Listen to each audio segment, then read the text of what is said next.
Linda, c'est ton tour. La Bible dit que tu dois te soumettre à ton mari. La soumission, c'est quoi? C'est pas l'esclavage. La soumission, c'est le respect. C'est tout ce que ça veut dire. Ça veut dire, femme, respecte ton mari. Tu sais, tu peux tout donner à un homme. Tu peux tout lui donner. Mais s'il ne sent pas que tu le respectes, il ne peut pas être comblé. Donc, il aime ça. Il faut lui donner ce qu'il aime pour qu'il soit épanoui. Tu as compris? Maintenant, il y a une deuxième chose dont l'homme se nourrit. Ma fille, parfois, ton cœur est couché à côté, son amour est là, et puis il est 2 h du matin, et puis lui-même, il ne maîtrise pas certaines choses. Il se retrouve dans ses conditions normales, c'est pas anormal, normales de température et de pression. Et il va dire, mon amour, quand il dit mon amour à 2 h du matin, comment tu réponds? Oui, mon cœur. Ça peut lui arriver d'être dans les mêmes conditions à 5 h du matin. Comment tu réponds? Oui, mon cœur. 13 h. Mon amour? Oui, mon cœur. Vous savez, quand les gens se marient, il faut leur dire ce qu'ils vont rencontrer dans le mariage. Il ne faut pas leur enseigner la foi. Ça n'a pas de sens, dans un certain sens.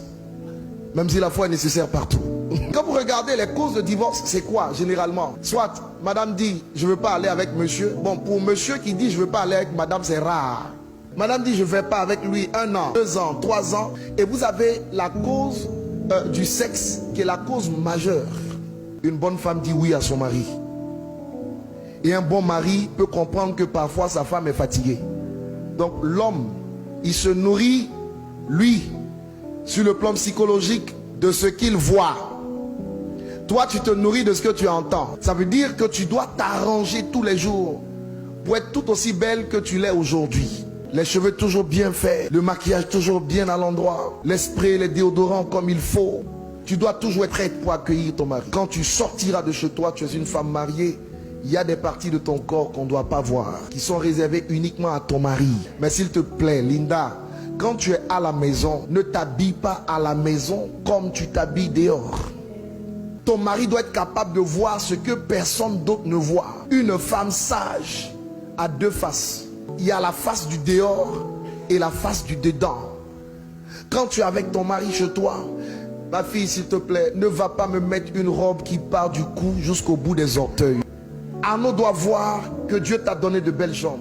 Arnaud doit voir des choses que personne d'autre ne peut voir. Et il doit se réjouir en voyant ces choses. N'oublie pas, il fonctionne par les yeux. Donc tu dois lui en mettre plein la vue.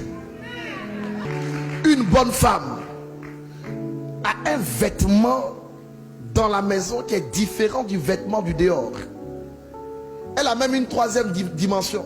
Un autre vêtement dans la chambre à coucher. Là-bas, il ne faut pas aller attacher des pagnes. Ne fais pas ça. Tu es trop jeune pour ça. Il y en a parfois qui vont dans l'intimité. Elles portent des joggings. Sur le jogging, elles vont mettre un jean. Sur le jean, elles vont attacher un pagne. Sur le pagne, elles vont attacher un kimono. Le pauvre monsieur, pour rendre visite à sa femme, il franchit des obstacles insurmontables. Il y a des vêtements adaptés. Et tu les connais. Les nuisettes et tout ce qui va avec. Tu vois, aujourd'hui tu es entré dans le mariage, c'est une victoire. Mais rester dans le mariage, c'est un autre championnat qui commence.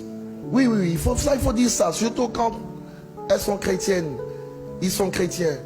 Quand tu t'es marié là, ce n'est pas fini. C'est une victoire que tu as acquise, mais il y a un autre combat dedans. Voilà, donc il faut agir de façon sage pour rester dans cette victoire. Je vous dis une dernière chose et puis je vais vous bénir. Écoutez-moi bien. Arnaud, pour que tu puisses gagner ta femme, il faut gagner son cœur. Aimer, c'est gagner son cœur.